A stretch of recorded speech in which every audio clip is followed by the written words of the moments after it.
It's a sad morning. There was no snow in the forecast last night. None.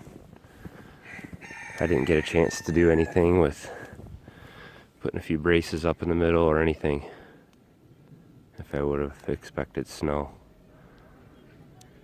Nothing.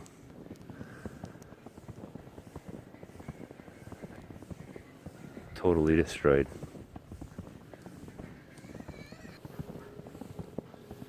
If I would have had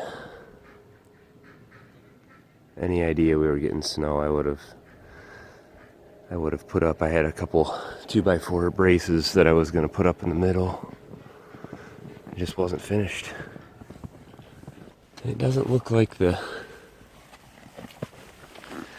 PVC pipes are broken. Interestingly, I knew that this would happen if we got snow. I just cannot believe that when I went to bed last night, there was no chance of snow when I started this last night, I should say.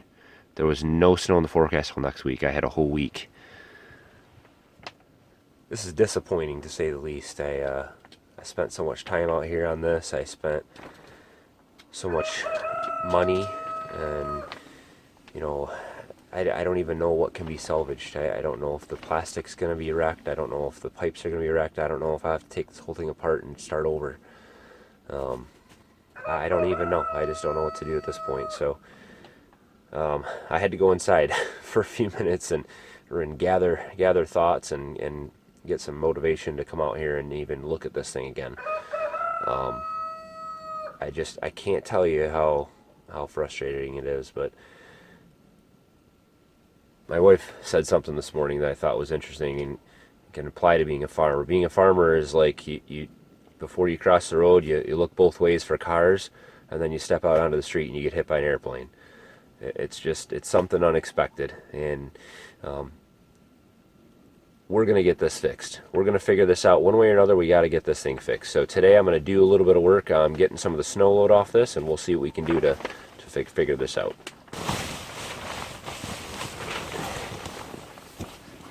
Well, there's no way I'm lifting any of this. There's so much weight in here. And it's not going to get any better when it melts, because it's actually warmer in here. Because the plastic, it will warm up. It's going to melt this, and it'll just be a big pool in the middle. And that's not going to be good either. So I think my only option right now is to slowly take this plastic off, dump the snow out, get the plastic all the way off, fix this.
Well, things are looking a little bit brighter.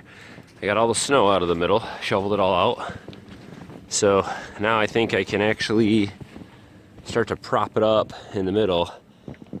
I think I'm going to leave the plastic on and just try to fix this all today. Support it, get it all back to straight, and add a bunch of reinforcements to things.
Well, the good news is nothing's broken. Surprisingly, this conduit snapped right back into place. I don't even see any stress marks on it, which is strange. So a lot more resilient than I thought. The bad news is all of a sudden it's super windy, and just trying to tie this plastic back down is a nightmare. So I'm gonna go in for a little bit here and wait it out, and we'll come back. This one here doesn't look good, does it? This one here may have buckled a little too much.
Well, we officially have a beam, so we will not have any trouble with snow load. There's no amount of snow that can pile up on this thing that will be an issue. Still a little bit of work to do in here, but it's getting late. I think it's almost midnight, so better get in and rest up for another day tomorrow. I will say, one of the only ways I was able to get this work done out here, I do have the work light over there, kind of more amber colored light. But then I also have these little LED work lights I got from this company. LE sent these to me, and it's a metal frame. This is plastic here, and they're little battery powered work lights. Man, are these things handy. I have a couple of them they sent me. Basically just has a few different modes. It has super bright, dimmer, and then it has like an emergency flasher mode if you're on the road or something like that. So great thing to actually pack in a car, like a safety kit for changing tires or something like that. But man, what cool little lights. They just charge with a regular USB connection, but they also have a regular USB output on it, so you can actually charge your phone or run a Bluetooth speaker off of it or something else. So pretty awesome little deals. This is going to help me out a lot. I do a lot of work out in the dark. I do a lot of work at night, and these things are great portable. I tie these onto my tractor for hay baling in the dark or snow plow or anything like that. I could put one on the front and then the back. I don't have much light on my tractor. In fact, one of the lights is broke. So, but great little LED work light. So if you're interested in checking these out, I'll put a link in the description for them over on Amazon. I don't think they're super expensive. Pretty neat little deals though. So.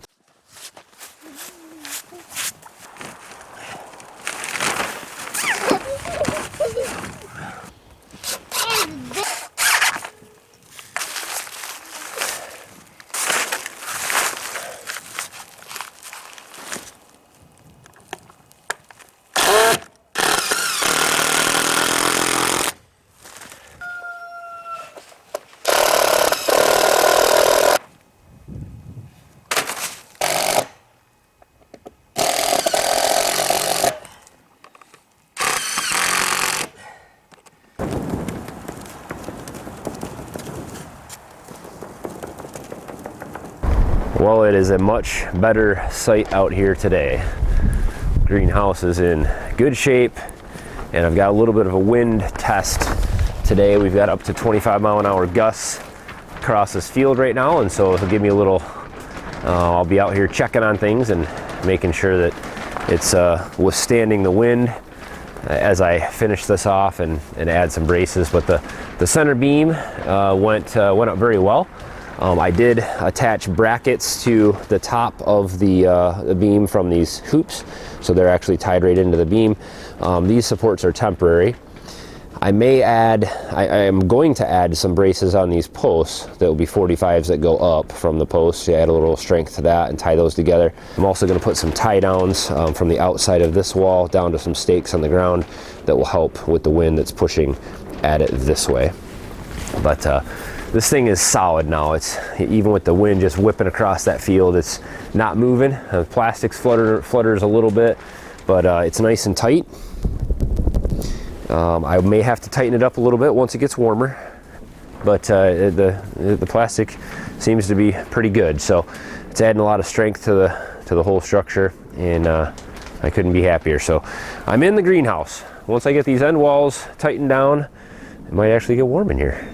Man, the support for everybody that just saw the disaster has been so great, and people praying for us, and just really give me a little extra boost of motivation to get out here and get this thing built. So I really appreciate all the comments on the previous video. It's looking really good now. I've done a lot of little, tying things together a little better, a lot of little brackets, and I think this is going to survive pretty well out here. I'm still a little bit worried about wind, and so I'm going to add, I've got a few things to add. I won't go through all that, but I will be, continuing to add some bracing and other things, as well as some tie downs and stuff like that, to make sure that we just get this thing solid in the ground and don't have any issues with snow or wind. With this beam on here, you could walk on this thing. It's there's plenty of structural strength now. And there's no issue with snow load. No matter how much it snows, this thing's not going to collapse. If the snow builds up on the outside, it slides right off, and so that wasn't an issue. So I still have a lot of work to do out here. I'm going to be building the end walls today. I'll take you guys through some of that, as well as kind of a full after action review on the whole build and design, what I would do differently next time, what I like about this design, with some cost estimates and everything like that, of what I spent to get this all done. So as always, guys, thumbs up on the video and subscribe if you want to follow along. We share it all, failures as well as successes. You guys watching and looking at building greenhouses, you need to know what works, what doesn't work, what could happen, what couldn't happen, and that's why I always take you guys along, even for things that go horribly wrong. So look forward to more success and more failure, I'm sure, on the SSL channel. So as always, guys, thanks for watching. Have a good one.